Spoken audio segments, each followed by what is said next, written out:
Celebrating 30 years of phenomenal trend forecasting, 5 times a week, Monday through Friday. Here's Gerald Celente with today's trends in the news.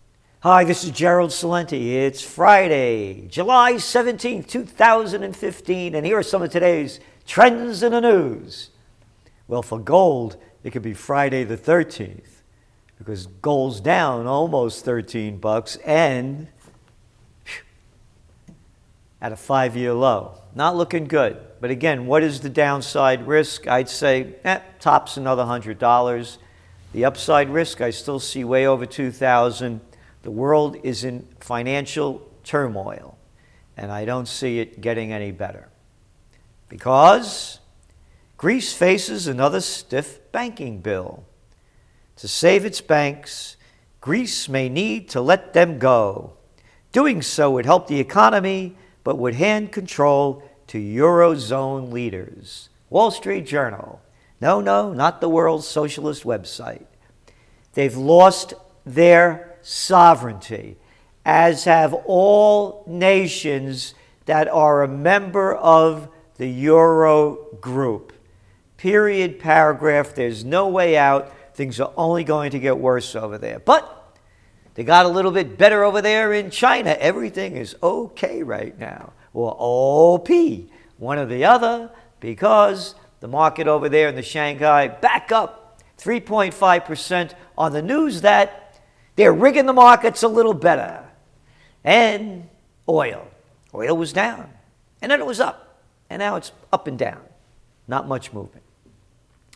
And we got the Dow. Dow was down a lot. Now it's down a little. On the news of the same news and only more of the same.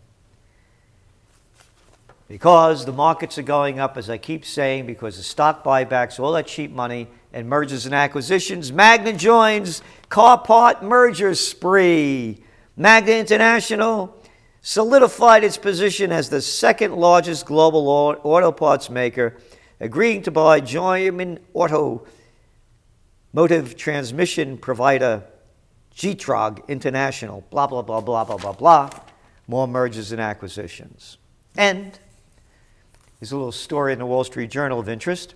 Swedish banks feel, quote, negative pull. Isn't that cute language? Swedish banks are straining to cope with the nation's monetary policy. The lenders have succeeded in improving margins on loans, but continue to struggle with deposits. With negative interest rates, banks charge customers to hold their money instead of paying interest on deposits. Again, let's keep putting all this back together again. Borrowing money for nothing, doing deals. It's become the way of the bankism world. Swedish lenders are cautiously applying the rationale to large corporate and institutional clients, billing them for money they leave at the bank, but are reluctant to take their household customers into negative territory. Quote, they would not understand what's going on, said Christian Clausen, chief executive of Nordea Bank AB, Scandinavia's biggest lender. They would not understand what's going on. How stupid they are. They should understand that you're stealing their money. What, can't they understand that, Claudio? What's wrong with them? I got it. They can't understand that you take their money, you loan it back to them at high interest rates, and give them nothing for holding your money. Boy, are they stupid. It's a banking takeover, man. How much more proof do people need? Deutsche Bank hit in sharp critique. German regulators accused half-dozen current Deutsche Bank executives of failing to stop or tell regulators about years of attempted market manipulation. Not attempted, they rigged them. Everybody forgot the felony charges? You remember, not charges, convictions of 6 banks for LIBOR and Forex rigging. But Deutsche Bank's hit with a sharp critique. A little critique. Separate laws. Slap on the wrist for the big guys. Punishment to the fullest for we the little people. And here's more. Warning, warning, bullshit alert. Take cover, here it comes. SEC cranks up investigation into fund firms' fees. United States security regulators are examining whether mutual fund managers are dipping more deeply than allowed into their investors' money to compensate the brokerages that distribute their products, according to people familiar with the matter. Yeah, the matter of fact is nothing will happen from any of this. They'll pay fines when they're caught. But here's the deal. Video of police shooting of unarmed man renews familiar questions. A video of the fatal shooting of police officers of an unarmed man in Gardena, California, is once again raising unsettling questions about whether a police shooting was justified, and illustrating the power of video to dispute the accounts of officers. No, not the power of video. If we didn't have these videos, this stuff would go on as it has been undetected. And the police department wouldn't allow it to go out. They had a court ruling that let it go out. That's one video. I'm going to show you 3 of them. The other one is a woman who is handcuffed and arrested while naked and getting out of the shower in Chandler, Arizona. You want to see some sick bastard? Listen to this cop. You got any clothes on? Don't you have any other clothes on other than the towel? Boy, what a freak this guy is, and no charges against him. Hey, but those banks, man, they get away with murder.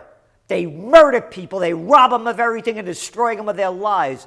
But boy, do them cops get rough with us. Wouldn't see them doing against the Goldman Sachs gang, would they? No, no, no. And then, of course, there's others of another tough guy grabbing this little 100-pound girl and smashing her to the ground. And what do they get? Nothing for it. They get away with murder. And that's what's going on in the United States. And that's what we wrote about in the Trends Journal. It all ties together. Police brutality. Is it the American way? Military mindset rules the actions of some cops. Here, you look for yourself and you decide.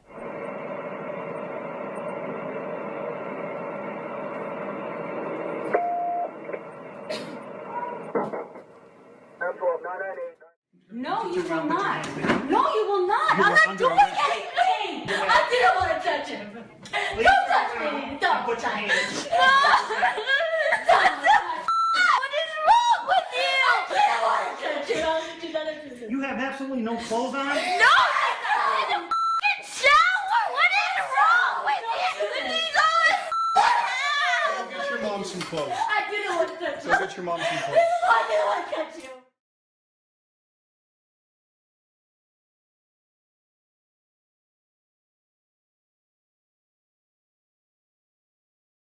And speaking of murdering sick people, some crazy guy in Tennessee, born in Kuwait, slaughtered 4 Marines. Now, all of the surveillance, listening to everything that we say, watching everything that we do, they've robbed us of our rights. Hey, how come they didn't see this coming? They're not going to see it coming. You cannot stop violence and sick people by laws and robbing people of their rights. Does anybody get it? Hey, they couldn't stop the guy from jumping over the White House fence. Did everybody forget that one? Or that drone, remember that? But yet they will keep robbing us of our rights and ruining our lives. Here's a story from another sick cat that helped destroy this nation. Hillary's husband, Slick Willie Clinton. Bill Clinton regrets, quote, 3 strikes bill. Speaking to a civil rights group, he said, quote, I signed a bill that made the problems worse, and I want to admit it. Oh, great. I put 100,000 more police officers on the street, but locked up minor actors way too long. Isn't that a nice word? Hey, coming from an actor, why not? Actors? How about innocent people? How about people that did nothing compared to the slaughter that the United States is committing around the world and its allies? How about what the banks are doing? He signed a bill into action in 1994 that included 3 strikes rule that meant anyone convicted of a serious violent crime who had 2 or more prior convictions, including drug crimes, was given a life sentence. 48% of the people in the U.S. prisons now, drug offenders. Yeah. But no bank offenders. No war criminals like George Bush, Wolfowitz, Donald Rumsfeld, Colin Powell, and all the others that lied us into a war. No, man. Take it easy. You know why? Because they're minor actors, the people in jail.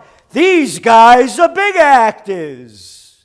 They get away with it. $80 billion, the cost of incarceration in the United States. That was in 2010. Here, from Trends 2000, from 1996, when Slick Willie was doing this. I actually wrote this in 95. Here we go. The criminal industrial complex. That's what I called it, long before anybody did. Politicians played upon the fears of the public, transforming real and perceived problems into campaign platforms, just like they're doing now. That's all this is. The war on crime was waged with the passion and procedures early applied to the Cold War. The United States was spending, you ready for this? $31 billion in prisons in 1992, an 800% increase from 1975. Congress passed a new $32 billion anti-crime package. According to Kent Conrad, this would say to those who commit violent crime, you ready for this? The jig is up.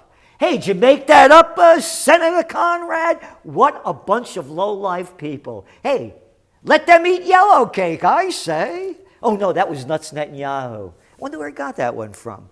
Murder, military mindset, put it together, a bunch of psychopaths running the country. U.S. kills over 30 militants in Somalia drone strike. Oh, yeah, we're going to fix it up over there in Somalia. How about this? Iraq conflict leaves nearly 15,000 civilians dead over the last 16 months. When is enough enough? Retired U.S. general, drones cause more damage than good. That's right. This is according to President Obama's former top military intelligence official, General Michael Flynn. He said, when you drop a bomb from a drone, you're going to cause more damage than you are going to cause good. Asked by Al Jazeera, if drone strikes create more terrorists than they kill, Flynn said, I don't disagree with that. Adding, I think it's an overreaching strategy. It's a failed strategy. What we have in this is continued investment in a conflict. The more weapons we give, the more bombs we drop, that just fuels the conflict. Some of that has to be done, but I'm looking for other solutions. Yeah, we have one. Occupy peace. He also says going into Iraq, definitely, it was a strategic mistake. Sorry, Mr. Flynn. It was more than a strategic mistake. It was a moral mistake. It's a crime against humanity. Can anybody get that? Stop the slaughter. Look what's going on in this country. Look what's going on over there in Spain. They rob the people of all their rights to even protest. Hey, good thing Franco's not in power, huh? Look what the police are doing all over the world. This thing is exploding. We need peace. With peace comes prosperity. And that's why we'll keep occupying peace as much as we can. This is Gerald Celente, and that's some of today's trends in the news.